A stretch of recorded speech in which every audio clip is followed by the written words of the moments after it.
Well, welcome, HubSpot User Group Sacramento. I'm Logan Mayville, the co-leader of the Sacramento HubSpot User Group and digital content strategist. Today we have Alicia Diaz, who's also the leader of the Sacramento HubSpot User Group and inbound marketing content consultant at Windfarm Marketing.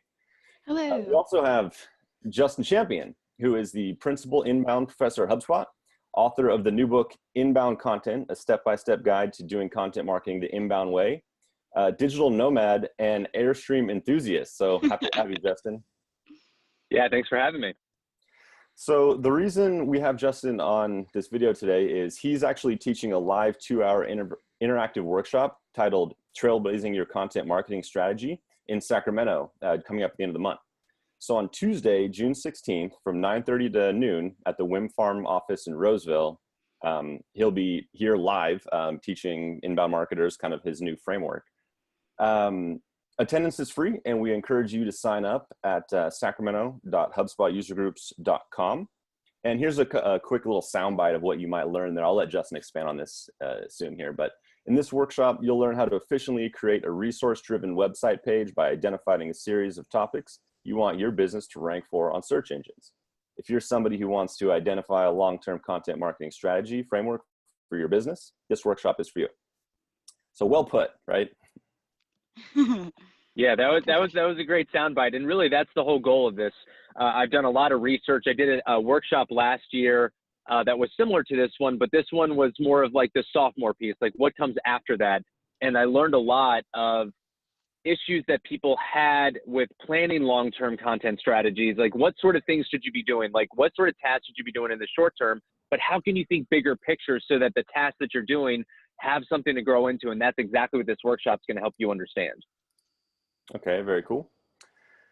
So I do want to get into kind of this cross-country journey that you're on right now, because I think that's really interesting. But maybe we'll wrap that up at the end. But quickly, just a couple of general questions on the topic at hand. Mm-hmm. So like the term content marketing is used, at least I've heard it used really broadly. Like some people think that it's maybe like social media content, videos and things like that. Other people think it has more of a kind of an impact on SEO and then the written content. So you wrote the book on content marketing, so to speak. How do you define content marketing? Yeah, so the longer definition is that it's the strategic practice of creating relevant, consistent content that's meant to attract the attention of a specified audience and ultimately nurture that audience down to making a well-informed decision, whatever that decision may be. So like you said, like it could be blogs, it could be videos, it could be SEO, like it really is everything, because content is really communication. So content marketing is really just the aspect of really trying to help inspire and educate your audience to make that well-informed decision. Now, the informed decision, whatever it may be, generally connects to one of your products and services. So ultimately, you're nurturing somebody down to ultimately becoming a business prospect down the road. I would say, though, that if you wanted to boil it down to something more simplified, you could say that content marketing is really just the art of storytelling. The most effective content marketers are really great storytellers. They're able to come up with a narrative that engages their audience and keeps their audience coming back time and time again. And that is really successful content marketing right there. Well put, well said. I have a question. So in terms of the workshop and also content marketing in general, do you find that it's valuable for both B2B and B2C? I know we have kind of a plethora of companies that might be considering attending.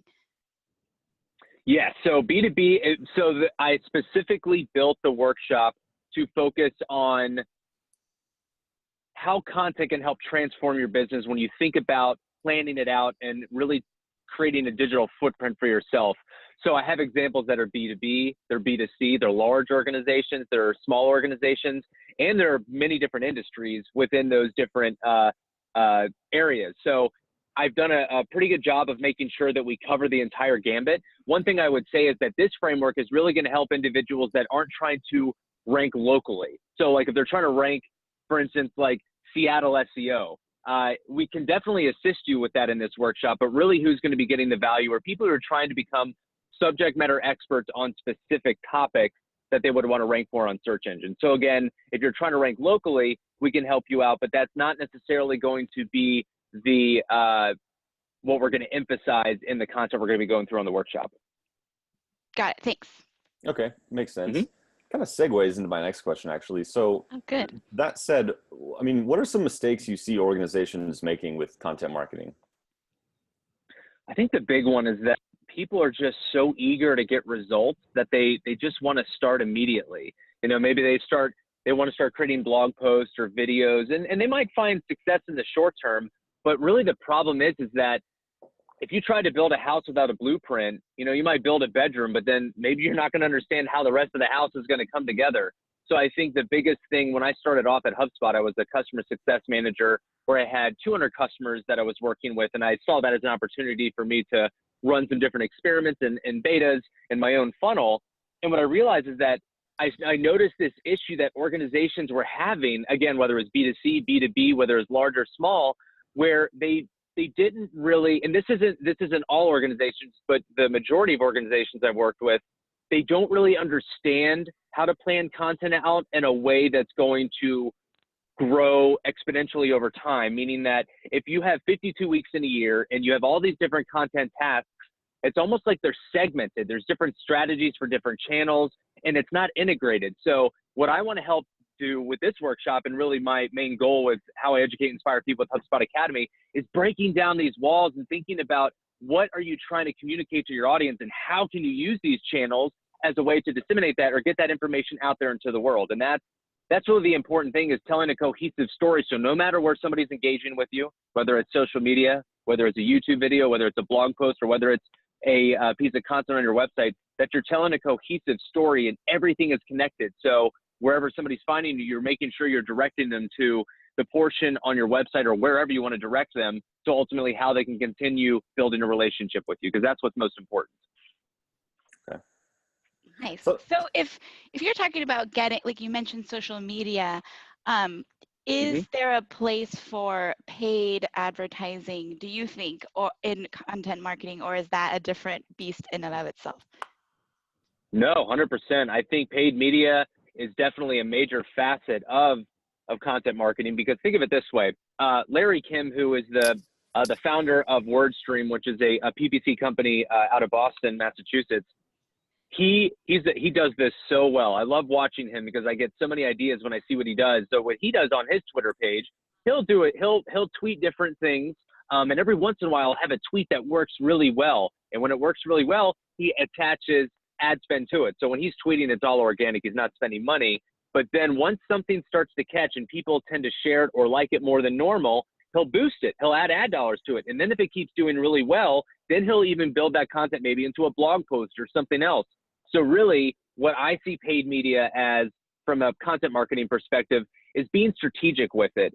Before HubSpot, I worked at agencies, and I've done paid media campaigns in the past with like Google and other platforms. But the way that I think I would prefer to use paid media and how I actually recommend it is in a strategic way, whether it's boosting social media content to find out if something's working, make sure that you're boosting your top performing content, and then doing like remarketing ads. Like if you're driving people to your website and these people maybe didn't convert, you can follow them around and you can use paid media as a way to, that's probably why if you go to Wayfair and you look at a couch, that couch seems to follow you around on Facebook and then on Google.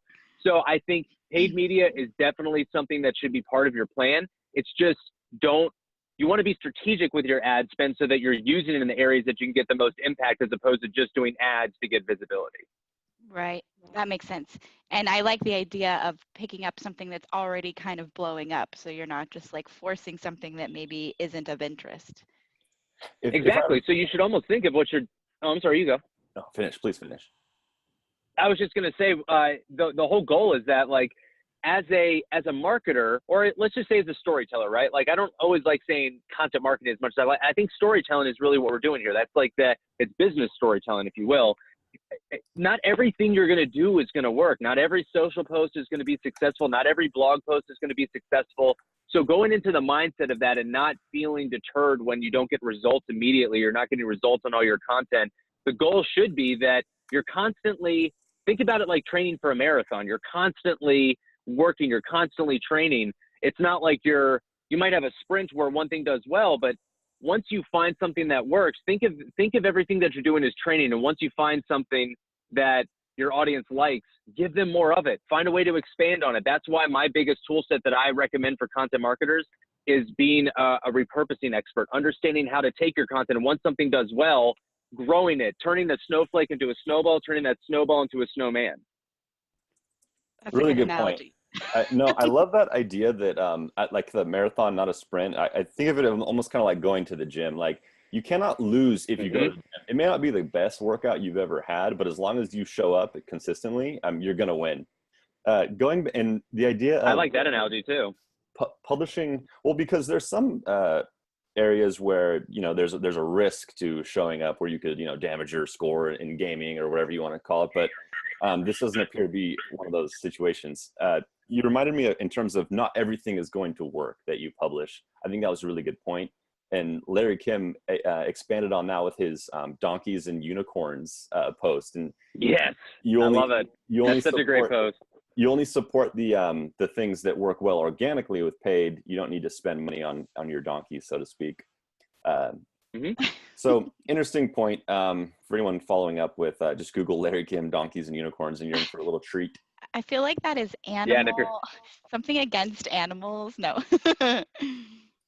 But he's so great. If you don't follow him on Twitter, he's just, anybody who's watching this, he's somebody you want to be following because he produces so much good content that even organically, I couldn't even imagine having his amount of engagement. Like, how do you even determine what is a unicorn versus a donkey when you're Larry Kim, when you're producing the type of content you are on Twitter, because you're just so engaged with anyways.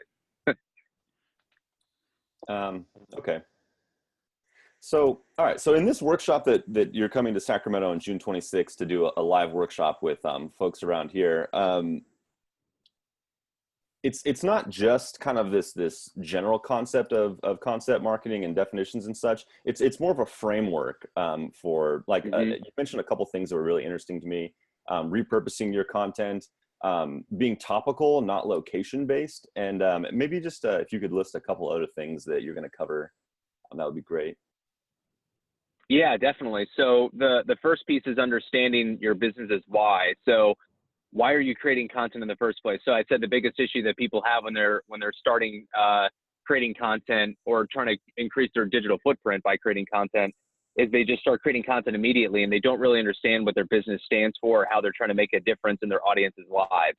So we're going to help everybody determine their content mission statement. And what a content mission statement is it's how you want to make a difference in your audience's lives. And really it sets the tone for your content strategy of what type of content you want to be creating. And it'll be so clear that you'll be able to give that to anybody in the organization and they'll be able to create a piece of content immediately, even if they haven't created anything before, and it would be in line with the overall vision. So making sure that we create a unified document or mission for your content so that people really understand what they're doing, and really why they're doing it, because that's really what people care about, and human relationships and making sure that you're attracting the right people.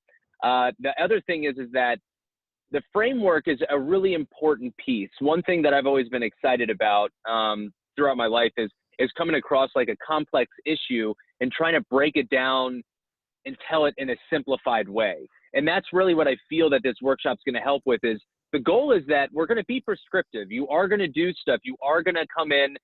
There's going to be a 14-page workbook. You're actually going to fill it out and leave with the long-term content marketing strategy.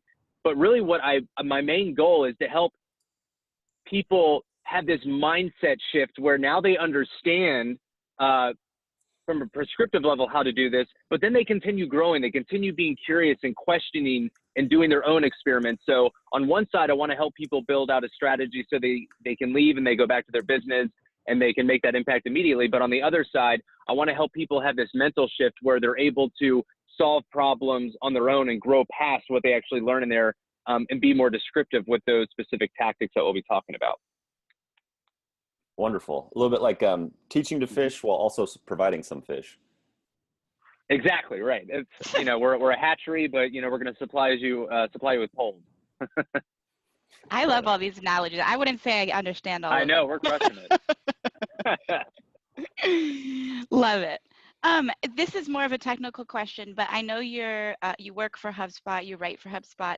do the Mhm. attendees have to be HubSpot users to get the benefit of the workshop? Great question. You do not have to be a HubSpot customer to have value in this session. The only time we actually mention HubSpot is HubSpot user group, and that your workshop presenter is the inbound professor for HubSpot Academy. I created this agnostic level training, but what I will say is if you are a HubSpot customer, it aligns with HubSpot's tool sets and platforms. So HubSpot has a content strategy tool that has more functionality and more robustness than the plugin that will be giving every participant who comes out. But you don't have to be a HubSpot customer. If you are a HubSpot customer, you'll actually have even more of an advantage because you'll have more tools to your disposal. But anybody can come out because this is a platform agnostic training. So I didn't want to just make it specific to HubSpot customers. I want to help educate and inspire everybody. Cool. Yeah, I think we have a range of different types of folks who are joining. So it's kind of exciting to get different levels of people who might just be starting their content marketing journey or people who have been doing it for years and years. So Great. Perfect. yeah. Speaking of HubSpot, so HubSpot has one of the most heavily trafficked marketing blogs in the world, if maybe not the most. Mhm. I don't think they're comparable to a lot of the business, like to very many businesses being kind of at the top of that peak. But I was wondering if you could share any insights about what kind of guides the strategy behind HubSpot's blog and how they choose what to publish. Just in a nutshell, I realize that's a kind of a large cookie there, but anything you can share.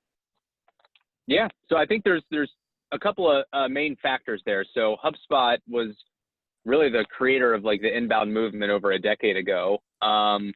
And really what the inbound movement was about, like if you were a HubSpot customer in the early days, we were communicating to people that search engines are a place where people are going to look for content. They're going to look for answers. And if you create content that helps educate people, then ultimately you can attract people versus having to reach out to them and trying to find prospects.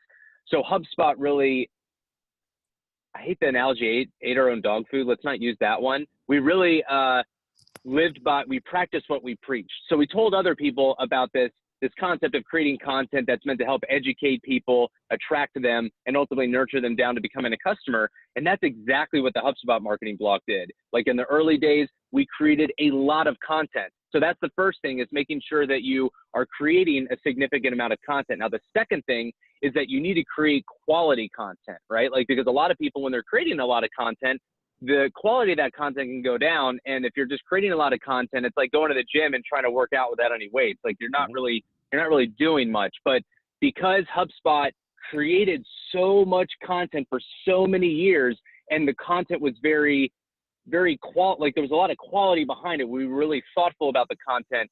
We just started stacking up those rankings over time. And really what ended up happening in our strategy nowadays is exactly what we're going to be talking about in the workshop tour. We think about all the content that we have thousands and thousands of blog posts. Like if we just only focus on the blog, now we're connecting. If we have all these blog posts, we break them up into different topics.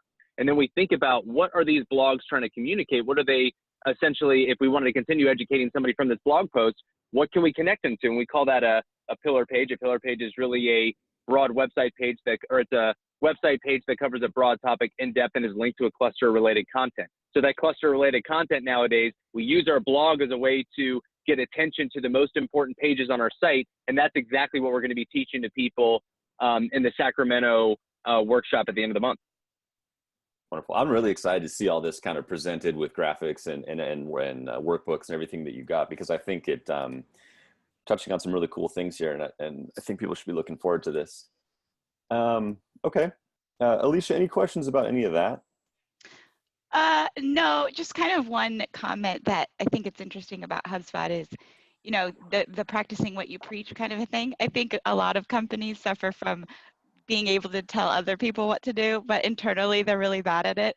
So it's kind of really smart to know that the engine that's saying and putting out the best practices is also doing it. So that's kind of good to hear and good to know. It helps build credibility. But in terms of the workshop itself, I know I kind of asked a couple questions throughout this about B2B or B2C, but what types of individuals, like what roles, what kinds of organizations would really get the most out of this workshop when you come here on June 26th?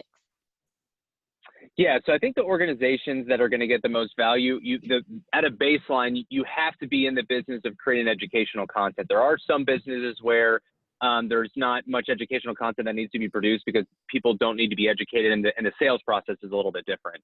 But if you're in a business where you have a sales team and a marketing department where ultimately you are trying to create content that's meant to help educate somebody and that helps during the sales process, I think that's the whole point of this. Like, that's why there's not a specific industry or B2B or B2C, as much as if you are creating educational content and you're trying to develop thought leadership on your website that ultimately you want to try to get a ranking for on search engines, that's who will come out. And one thing I just wanted to say, even going back to the framework piece of what we're going to be reviewing, I actually created this framework and put my website Wild We Wander through the test first. So like, I wanted to make sure that the framework that I'm even presenting is something that would work for the group that I'm presenting it to. So I even have data that explains the specific framework from the early days of when I put this together, how it worked with my site, then it worked with other people. So other people meaning different organizations. So again, as long as you're in the business of creating educational, engaging content and you want to try to develop thought leadership that'll get you rankings on search engines, this will be a session that you want to attend. Mm. Great. So that said,